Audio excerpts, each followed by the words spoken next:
지난 주일 믿음에 대해서 나누었습니다. 믿음은 뭐라고 그랬죠? 감각 너머의 감각이다. 보이는 사실만 보는 것이 아니라 보이지 않는 진실까지도 볼 수 있는 오감 너머의 감각이다. 그래서 우리는 눈으로 보고 귀로 듣고 머리로 알지는 못하지만 그래도 반드시 있는 그 실상을 어떻게 봅니까? 눈으로 보지 못하고 귀도 안 들립니다. 머리로 알지를 못합니다. 그 너머에 있는 실상을. 근데 믿음으로 보고 믿음으로 듣고 믿음으로 아는 것이다. 그 감각 너머의 감각이다 라고 나누었습니다. 그래서 보이는 상황을 불평하고 원망하고 허덕대다가도 그 믿음으로 그 너머에 유유히 흐르고 있는 더 큰 실상과 더 든든한 약속을 우리가 보게 된다면, 바라보면 하박국처럼 풀리지 않는 원망이 있었죠. 그런데 그 믿음이 살아나서 보게 되니까 그것이 뭐가 됩니까? 지극한 감사와 찬양이 되는 것이고, 상황이 바뀌지 않았습니다. 사도 바울처럼 극복하고 싶은 약함이 있었죠. 그 약함이 하나님의 능력을 받아들이는 지극한 은총의 통로구나라는 것을 그 믿음이 생기니까 바라볼 수 있게 되었고, 또한 인생 막장 같은 감옥이었잖아요. 어떻게 인생 말년에 거기까지 떨어지는지. 그 감옥이 사도 바울에게는 하나님이 이곳에서 어떻게 행하실까 오히려 기대를 하게 되는 부르심의 자리로 바뀌는 겁니다. 그 시야가 생기니까. 여호수아와 갈렙처럼 안 됩니다, 불가능합니다, 평했던 열정탐꾼 하고 똑같은 것을 봤죠. 그런데 여호수아 갈렙은 뭐라고 합니까? 불가능이 아니라 하나님의 약속이 실현 가능하다. 더 깊이 새기는 기회가 됩니다. 그렇게 우리는 지금 당장 죽으려다가도 그것으로 살게 되는 것이다. 오직 의인은 믿음으로 말미암아 사는 것이다. 말씀을 지난주에 나눴습니다. 여러분, 우리 신앙인들은 요 하나 가지고 사는 거예요. 말씀도 요 하나 생기려고 읽는 거예요. 이게 그리스도인들의 실력입니다. 여러분들 신앙생활하면서 내가 몇 년 신앙생활했다, 몇십 년 신앙생활했다, 그게 중요한 게 아니에요. 그게 뭐가 중요합니까? 이 실력을 키우는 게 가장 중요한 거예요. 변죽을 울리지 말고. 제가 이전에 서울의 어느 교회에서 교육자실 선임 목사를 한 적이 있었습니다. 신대원 다니는 그 여자 전도사님이 그 교육자실에 있었어요. 참 순수하고 지금도 이제 언제라도 함께 동역했으면 그런 좋은 그런 분입니다. 지금은 이제 목사님이신데, 근데 이분이 그 당시에 아동부를 담당하고 있었어요. 그런데 토요일 늦게까지 교육자실에서 아이들에게 편지와 선물을 이렇게 쓰느라 막 이렇게 준비하는 거예요. 굉장히 보기 좋은 모습이죠. 좋은 전도사님입니다. 그래서 옆에서 설교는 다 썼나벼? 그랬더니 이거 하느라고 설교를 쓸 겨를이 없었다는 거예요. 그래가지고 자, 앉아봐. 얘기가 시작이 됐어요. 제가 학교 다닐 때 공부를 못하지는 않았잖아요. 네, 학교에서 물론 친구 좋아하고 이것저것 재밌는 일들 있고 끝간데 없이 놀기도 많이 놀았지만은, 학교는 가르침과 배움이 있는 곳이니까 배우고 공부하는 게 저에게 제일 중요했었습니다. 아무리 놀았어도. 그래서 순한 선생님, 까칠한 선생님, 학생들에게 먹을 걸 잘 사주는 그런 좋은 선생님, 아주 혹독한 선생님들 참 많이 거쳐갔어요. 그런데 시간이 지나고 나니까 어떤 선생님이 좋은 선생님으로 기억에 남아있느냐, 어떤 선생님이겠습니까? 그 과목을 나에게 잘 가르쳐준 선생님이 참 감사하게 기억에 남습니다. 수학 선생님이 무엇보다도 수학을 잘 가르쳐줘야지. 학생들 질문 앞에서 그냥 쩔쩔매고 그러면서 아이들 혼도 안 내고 떡볶이 잘 사줘. 그때뿐이에요. 그런데 반대로 아주 그냥 죄송합니다, 지랄 맞은데 수학 하나만큼은 기가 막히게 잘 가르쳐줘.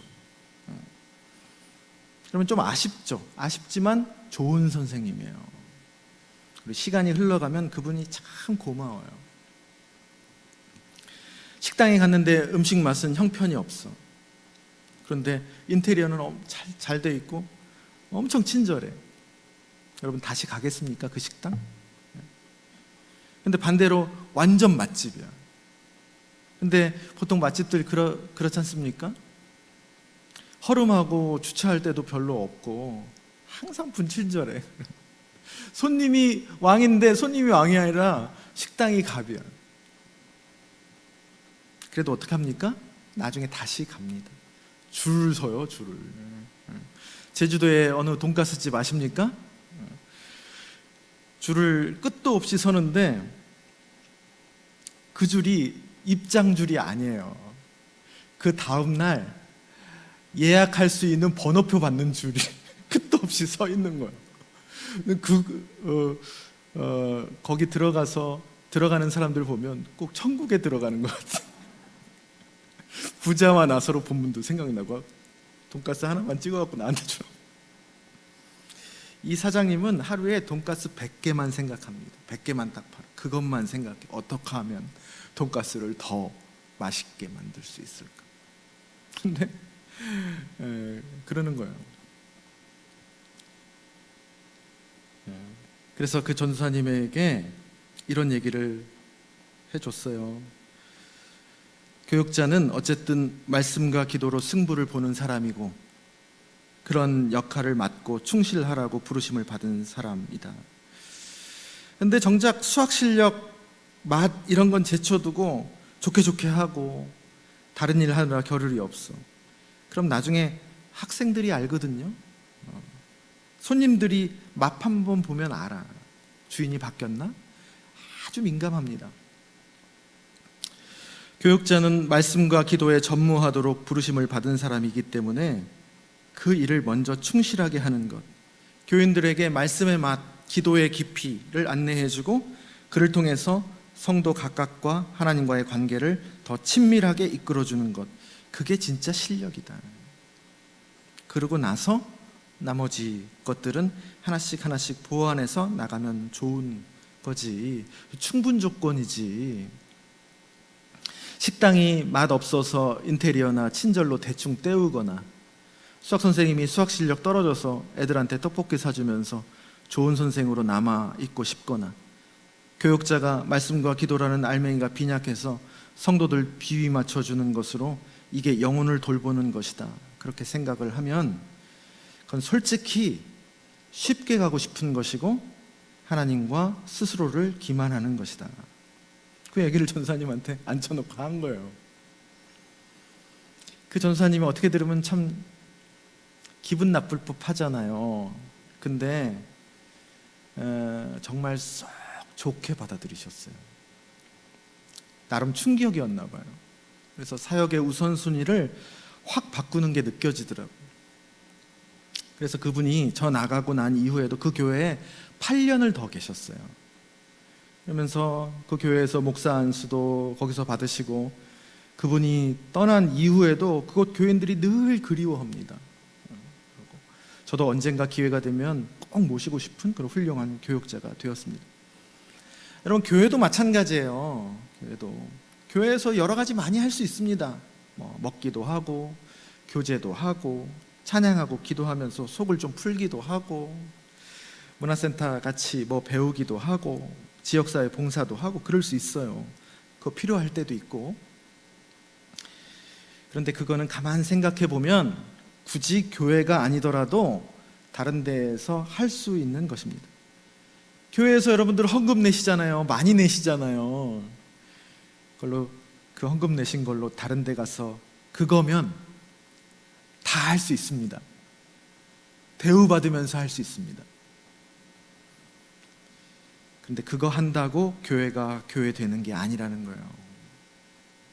교회는 교회만 할 수 있는 그것이 없으면 교회가 아닙니다.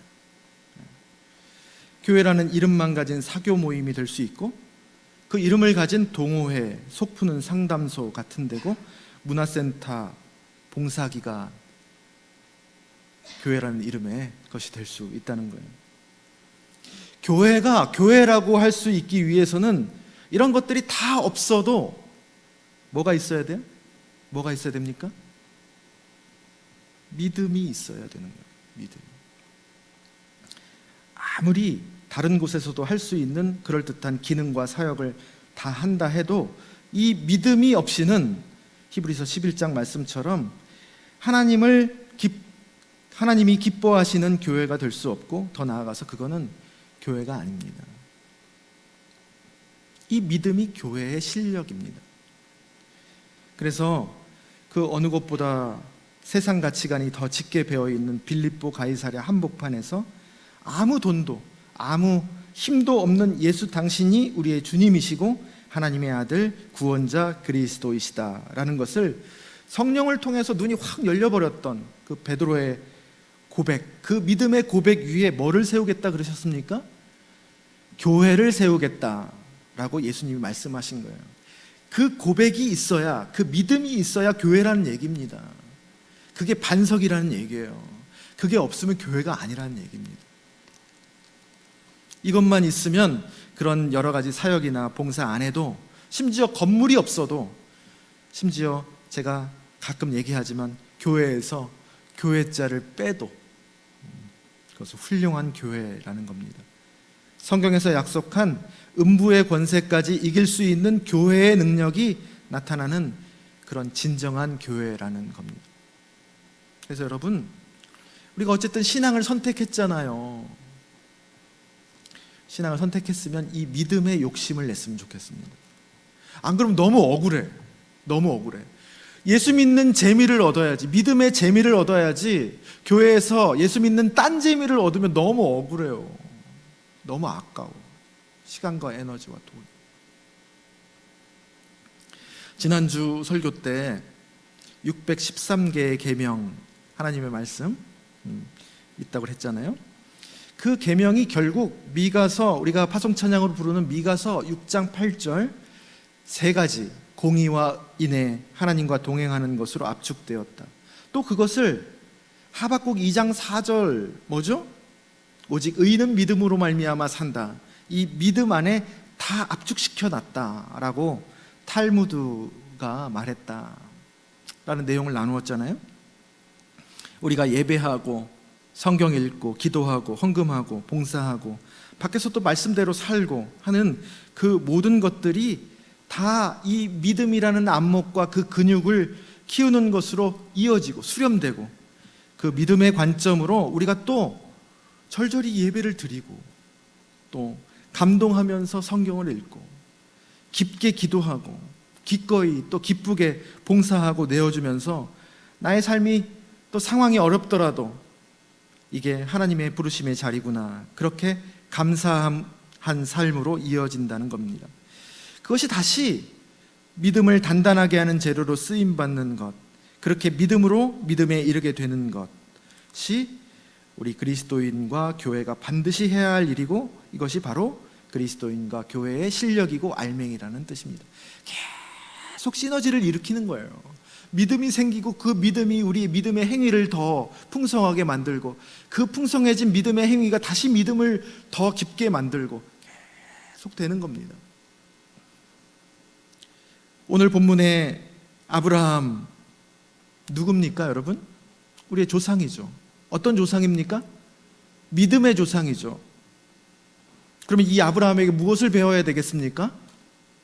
믿음을 배워야 되는 거예요. 아브라함의 본문을 읽으면서 이 아브라함의 믿음이 무엇인가를 봐야 되는 거예요. 나머지는 변죽이에요. 아브라함이 창세기 12장 1절에서 3절을 통해서 하나님께 부름을 받습니다. 믿음의 길을 이제 시작하는 거예요. 부르심 초반부터 본토 친척 아비집을 떠나는 그 쉽지 않은 결정을 한 것이 처음부터 이렇게 믿음으로 순종을 딱 잘한 것 같지만 그것은 한 사람이 어떤 종교적인 체험에 휩싸였을 때 어떻게 다른 길은 없어. 변화산 체험처럼 확 눌리는 거예요. 그런 소위 초월적 체험, 루돌프 오토라는 신학자의 표현으로 말하면 누미노제 체험, 신적 체험이죠. 확 눌리는 거예요. 여러분들 그런 체험 많이 해보셨죠? 그런 결과일 수 있다. 그런데 확 그렇게 압도되고 짜릿한 체험이 어느 순간 사라지면 뭐가 찾아옵니까? 자기의 빈약한 원래의 그 내면이 다시 작동하게 되는 거예요. 아브라함이 그래가지고 그렇게 딱 멋있게 떠나고 난 다음에 그 믿음의 길을 떠났다, 자발적인 믿음의 선택을 했다라고 하기에는 할 수 없는 일을 참 많이 합니다. 뭐를 하죠? 아내를 2번씩이나 팔아. 참 그걸 보면 참 아브라함이 이혼 안 당한 것만 해도 아브라함은 참 인생 수지 맞은 거다 싶습니다. 아마 사라에게 때마다 얘기를 들었을 거예요. 당신 나 팔아먹은 사람이잖아 이러면서. 게다가 중간중간 아브라함이 의심도 참 많이 하죠. 그때마다 하나님이 나타나서 약속을 다시 해주시고 보여주시고 그럽니다. 그랬는데도 후처를 드리고, 물론 그것을 사라가 권유하기는 했지만 그렇다고 진짜 하냐? 진짜 그래. 그 얘기를 또 평생 사라에게 들었을 겁니다. 그런 일들을 벌이면서 아브라함은 믿음과 전혀 다른 선택들을 많이 하면서 여러 상처 주고 자기도 고통받고 그런 삶을 아브라함은 그렇게 살아가게 됩니다. 그렇게 숱한 과정, 있는 거요, 없는 거요, 되는 거요, 많은 거요, 그런 숱한 의심과 시행착오를 거치면서 결국 아브라함에게 뭐가 생긴 거예요? 뭐가 생긴 겁니까? 이 믿음이라는 관점이 생긴 거예요. 감각 너머의 감각, 그 감각 너머에 보이는 것, 그 너머에 보이지 않는 실상이 있다는 관점을 배우고 시야를 얻은 거예요. 하나님의 약속이, 그 약속이 진짜였구나. 돌아보니 하나님의 자취를 부인할 수가 없구나. 살아오면서 하나님이 살아계시고 결국 그분밖에 없구나 라는 것을, 책이 아닙니다 여러분, 삶입니다. 내 피부와 온 존재에 새긴 겁니다. 그래서 중간에 하나님이 다른 칭찬 잘 안 합니다. 한번 보면 창세기 15장 6절, 아주 중요한 구절입니다. 신학적으로. 아브라함이 여호와를 믿으니 여호와께서 이를 그의 의로 여기시고. 믿음이 자라는 것을 하나님이 의미 있게 봤다는 거예요. 그 과정을 통해서. 그리고 그것을 그의 의로운 사람으로 여기셨다는 겁니다. 하나님이 인생의 수많은 일들 중에서 다른 거 별로 안 보고 그거 체크하고 계신다는 거예요. 그렇게 또 이래저래 좌충우돌 지지고볶고 살다가 오늘 본문 이 이야기를 통해서 아브라함이 그 사이에 그 믿음이 결국 어떤 곳에까지 이르렀는지를 조명하고 있는 겁니다. 오늘 창세기 22장 오늘 본문의 말씀 다 아는 이야기죠. 아브라함에게 늦둥이 중에 늦둥이를 하나님이 약속의 아들로 주십니다. 그 금쪽 같은 아들이죠. 하나님도 금쪽같이 주셨고 나도 금쪽같이 받았어. 인간적으로도 너무 금쪽 같아. 그 이삭을 하나님이 어느 날 갑자기 번제로 드리라고 명령을 하십니다. 번제가 어떤 것이냐, 예전에 말씀드렸죠. 목을 따고 가죽을 벗기고 토막을 내고 제가 완전히 될 때까지 다 태우는 제사입니다. 그 귀한 아들을, 눈에 넣어도 안 아플 그 아들을 그렇게 잔인한 과정을 거치면서 하나님께 제사를 올려드리라는 거예요. 근데 여러분, 이때 아브라함의 태도가 중요합니다. 아브라함의 태도를 한번 보세요. 창세기 15장에서 하나님이 아브라함의 믿음을 의로 여기셨다라는 표현이 나올 때 그 대화를 자세히 보면 하나님이 말씀하시면 무엇을 내게 주시려 하나이까? 주께서 씨를 주지 않으니 내 집 종이 내 상속자가 될 판입니다. 하늘의 무뼈를 보여주면서 하나님이 약속하시니까 내가 이 땅을 소유로 받을 것을 무엇으로 알겠냐고 증거를 달라는 거지. 말이 많아요. 그렇게 말이 많은 거예요. 창세기 15장에. 근데 여러분, 좋은 겁니다. 이게 창세기 12장보다는 분명 성숙해진 거예요. 본토 친척 아비집을 떠나라 했을 때는 비록 말이 없었죠. 말이 없었지만 그때는 아까도 말씀드렸지만 그냥 하다가 간 거예요. 눌려가지고 말이 없었던 거예요. 두려워서. 그런데 창세기 15장에서 하나님과 이렇게 대화를 주고받을 수 있는 겁니다. 힘이 생긴 거예요. 하나님을 이제 친밀한 존재로 받아들이는 거예요. 창세기 12장에서의 신적인 두려움에서 더욱 친밀한 관계가 되는 거예요. 내가 내 속에 있는 말을 말할 수 있는 거예요. 그래서 하나님도 네가 나를 이제는 믿는구나. 그래서 그것을 그의 의로 여기셨다는 거예요. 좀 말이 많아도 내 앞에서 주눅 들어 있는 것보다 흐뭇해 하시는 것이죠. 발전한 겁니다. 12장에서 15장까지. 그런데 오늘 창세기 22장에서 아브라함의 하나님에 대한 태도는 완전히 다릅니다. 결이 다릅니다. 청천벽력과 같은 하나님의 요구잖아요. 하나님이 요구할 수 있는 최고의 것입니다. 나보다 더 소중한 자식을 그렇게 바치라니, 그렇게 잔인하게. 그 요구의 3절, 22장 3절. 아브라함이 아침에 일어나서 나귀의 안장을 지우고 두 종과 그의 아들 이삭을 데리고 번제에 쓸 나무를 쪼개어 가지고 떠나 하나님이 자기에게 일러주신 곳으로 가더니. 이 그림을 한번 상상해 보세요. 아브라함의 내면은 어땠을까? 말 한마디 안 하거든요. 그렇게 3일을 묵묵히 번제하라고 한 곳 모리아 산으로 갑니다. 그리고 진짜로 그 번제의 절차를 다 행하려고 칼을 들죠. 흉내만 낸 거 아닙니다. 하나님의 그 이해할 수 없는 요구죠. 도의적으로도 이해할 수 없습니다. 하나님 그러면 안 되지. 사람을. 말이 안 돼. 논리적으로도 상식적으로도 말이 안 됩니다. 아니, 아들 이삭을 통해서 하나님 분명 그렇게 약속했잖아요. 이삭을 통해서 무별처럼 많은 자손을 주겠다고 했는데 얘를 죽이면 어떻게 약속을 하시려고? 그 약속이 말이 안 되잖아요. 상식적으로도 말이 안 돼요. 15장 같았으면 대화가 엄청 길어졌을 겁니다. 그런데도 아브라함의 태도를 한번 보세요. 그 말 많은 아브라함이 아닙니다. 그보다 더한 이 일 앞에서도 한마디 말을 안 합니다. 아브라함이 과연 무슨 생각이었을까? 히브리서 11장 18절 19절은 이렇게 말하고 있습니다.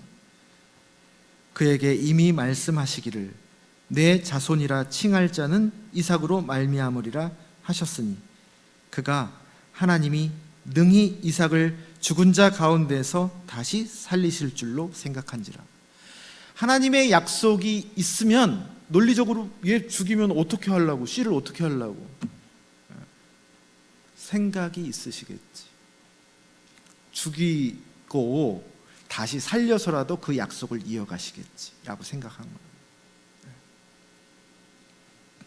사람의 도의, 이치, 논리, 삶과 죽음의 사실까지도 그것보다 그 너머에 하나님이 계시다는 것이 그에게는 더 중요한 진실이 되었던 겁니다. 비로소 감각 너머의 감각, 그 믿음이 온전해진 거죠. 육신으로 보는 눈보다 그 눈이 더 또렷해진 거예요. 그게 더 자기에게는 더 기가 막힌 사실인 거예요. 더 현실인 거예요. 그분이 이 귀한 약속의 아들을 주셨고 그분이 약속하셨으니 그분이 알아서 하시겠지. 완전한 승복입니다. 여러분, 이게 믿음의 실력입니다. 이 믿음의 실력을 갖춘 자는 그냥 침묵하기를 좋아해요. 묵묵히 부르신 자리에서 그분의 명령을 수행합니다. 속이 왜 썩어나지 않겠어요?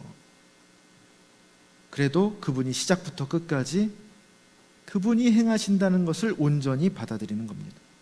믿음은 여러분 이렇게 완전한 승복이고 침묵이고, 그래서 믿음으로 향해 간다는 것은 점점 이 승복과 침묵으로 점점 내가 변해간다는 뜻이에요.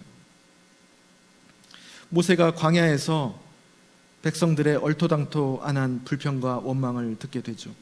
그래서 속상하지만 기도로 풀고 그러다가 어느 날은 영향을 받고야 맙니다.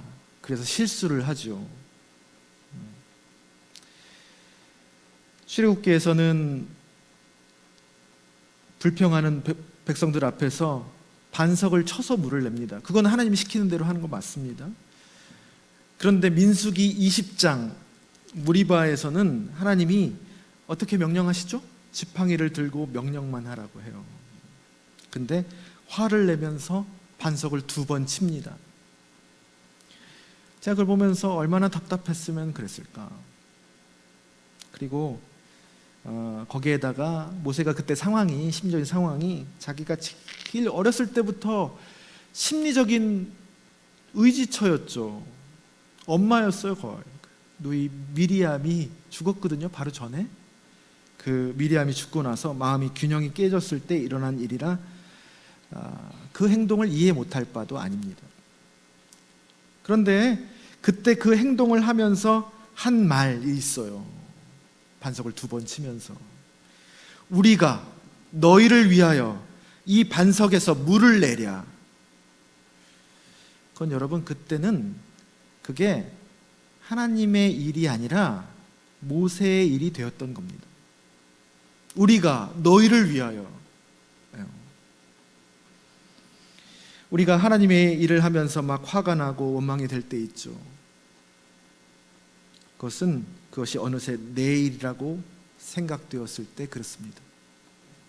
믿음이 깨진 거예요. 보이는 것만 보이는 거예요. 그 뒤에 하나님이 일이라는 생각은 못하는 거예요. 눈이 닫힌 거예요. 그 모세의 행동에 대해서 하나님의 반응이 민수기 20장 12절 뭐라고 반응하냐면 그때도 믿음을 얘기하십니다. 너희가 나를 믿지 아니하고 이스라엘 자손의 목전에서 내 거룩함을 나타내지 아니하였다. 내 일이라는 것을 나타내지 아니하였다. 네 일이지. 여러분, 신앙인 그리고 그 신앙인들의 모임인 교회는 하나님의 일을 마치 자기 일처럼 해결하는 데가 아닙니다. 그러면 화가 나요. 교회는 문제 해결이 목적이 아니에요. 신앙생활도 마찬가지입니다. 신앙생활이 문제 해결이 목적이 아니에요.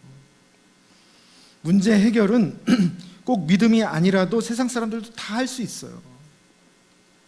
지팡이를 뱀으로 만드는 거 모세도 할 수 있고 애굽 술사들도 지팡이를 뱀으로 만드는 건 할 수 있어요. 반석에서 물을 내는 것 지팡이로 할 수 있죠. 그렇게 할 수도 있고 또 뭘로 할 수 있어요? 수맥 탐지기 하고 굴착기만 있으면 지금이라도 할 수 있는 거예요. 결정적인 차이는 뭐예요? 성경에서 말하고 있는 믿음이 있느냐 없느냐의 차이예요. 성경의 포커스는 거기에 있는 거예요. 문제 해결이 아니에요. 해결이 되었어도 믿음과 상관없으면 그건 실패예요. 해결이 안 되었어도 그를 통해 믿음이 생겼으면 그건 뭡니까? 그건 성공이에요. 관점이 바뀌어야 돼. 하나님이 기뻐하시는 그 믿음이 목적인 거예요. 하나님이 시키시는 대로 행하기만 하면 되는 곳이라고요. 그게 교회라고. 지팡이로 반석을 치라 하면 치면 되는 것이고 지팡이를 내밀어서 명령하라면 그렇게 하면 되는 거예요. 그리고 그 문제를 하나님께서 어떻게 해결하시는지 지켜보는 것. 그래서 자기 의를 드러내는 것이 아니라 그분이 얼마나 거룩하신 분인지를 다 같이 보게 하는 것. 그것이 신앙인과 교회의 목적입니다. 그래서 우리가 뭘 하다 보면 일이 풀 수 없을 만큼 꼬여갈 때가 있지요. 그때 어떻게 생각합니까? 이거 점점 이렇게 안 풀리네. 막 화가 나, 불안해, 내가 뭐라도 해야 될 것 같아. 그럴 때 주님의 말씀에 집중하는 거예요. 그럴 때. 그래서 하라는 거 있으면 하고 없으면 안 하면 돼. 내 일이 아니니까. 그리고 무엇보다도 문제가 그렇게 꼬여갈수록 신앙인들은 뭘 생각해야 돼요? 아, 하나님이 이 일을 어떻게 풀어가실지 오히려 설렌다. 접근 방식이 완전 다릅니다. 성경에 이런 얘기들이 수두룩박박한 거예요. 가나안 땅 정탐하는 문제도 이런 문제예요. 이런 걸 얘기하는 거예요. 기대하잖아요. 여호수아 갈렙은 하나님께서 이 땅, 불가능한 땅을 어떻게 약속을 이루실지가 기대돼. 관점이 바뀌는 거예요. 그 어려운 상황이 희망이 생기는 거예요. 오히려 더. 그게 믿음의 사람이고 그것이 진정한 교회의 태도입니다. 아브라함의 삶을 통해서 그 믿음이 점점 성숙해가는 그런 여정을 12장부터 22장까지 보여준 겁니다. 진정한 침묵과 승복의 삶이에요. 우리가 설교 끝나고 침묵하잖아요. 여러분, 그게 그냥 아무렇게나 하는 게 아닙니다. 여러 가지 상징적인 의미가 있어요. 이렇게 말씀을 제가 하나님의 말씀 말로 하고 이해하고 마음에 감동되는 것보다 순도가 아무리 그래도 사람이 전달하는 거기 때문에 순도가 떨어질 수 있잖아요. 그런데 그것보다 그냥 침묵하는 게 어쩌면 더 깊은 하나님의 현존과 말씀이 내 안 저 깊숙이 가닿는 통로일 수 있다. 그리고 언젠가 우리는 그런 믿음을 소유하길 원한다는 고백이기도 합니다. 침묵 속에서 주님을 발견해요. 아무것도 없는 공간에서 그런 소망을 고백드리는 고백이기도 합니다. 그 침묵 때 여러분 어떻습니까? 아무 소리도 안 들리죠. 적막하죠. 답답하죠. 음악이라도 좀 깔아줬으면 좋겠는데. 그런데 그 답답한 적막 속에서 언젠가는 오늘 교동문 시편 19편의 기자처럼 오늘 교동문 시편 19편에 엄청 아름다운 시거든요. 엄청난 신앙 고백이에요. 고요한 하늘을 봤는데도 그냥 낮이야. 그리고 또 심지어 어두운 밤인데도 하나님이 하시는 일들이 보인다는 거예요. 그 소리가 들린다는 거예요. 하나님 운행하는 소리가. 그 적막 속에서. 침묵인데 음악을 깔아주는 것보다 더 아름다운 음악이 그 침묵 속에서 들린다는 거예요. 그렇게 믿음이 완전해지면 우리가 모든 땅이 하나님의 땅이 되는 겁니다. 모든 곳에서 하나님의 소리와 하나님의 운행하심이 보인다는 거예요. 이게 믿음의 조상 아브라함의 신앙과 삶의 진행 방향입니다. 그 믿음을 보시고 오늘 본문 12절에 하나님의 반응을 한번 보세요. 내가 이제야 네가 하나님을 경외하는 줄을 아노라. 하나님이 한 사람의 인생을 보고 감격하시는 겁니다. 그리고 재물은 따로 하나님이 다 알아서 예비해 놓으셨고 온전한 마음이 담긴 그 최고의 번제를 드리고 그곳 이름을 여호와 이레라고 하잖아요. 여러분 바로 그 터에 뭐가 세워진지 아십니까? 솔로몬 성전이 세워져요. 그리고 또 뭐가 세워지는지 아십니까? 예수님의 십자가가 세워집니다. 그 모리아 땅에. 어떤 메시지예요? 엄청난 메시지예요. 그것은 아브라함의 그러한 믿음이 바로 우리의 진정한 성전터가 된다는 거예요. 그리고 우리가 구원돼야 되잖아요. 우리가 건져냄을 받아야 되잖아요.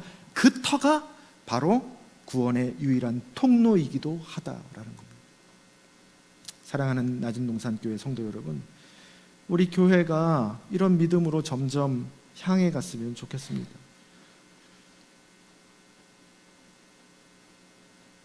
전 그걸로 부르심을 받았어요.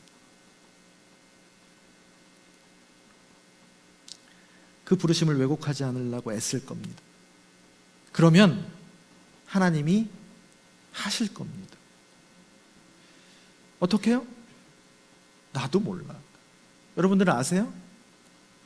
몰라요. 그 하나님의 말씀에 늘 민감하기만 하면 됩니다. 그래서 그분이 명령하시는 그 일만 하면 됩니다.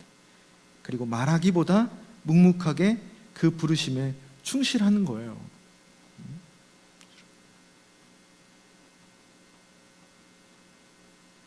모리아산까지 3일이 걸렸어요. 그 3일이 아브라함에게는 얼마나 긴 시간이에요. 예수님이 죽으시고 부활하시기까지 그 3일, 왜 꼭 3일일까? 얼마나 답답하고 긴 시간입니까? 제자들에게는. 그냥 그것을 견디고 받아들이면서 하나님의 행하심을 기다리는 거예요. 그러면 내 안에 어느새 나도 모르게 믿음의 근육이 점점 자랍니다. 그런 믿음의 사람, 그런 믿음의 공동체가 되기를 주님의 이름으로 축원합니다.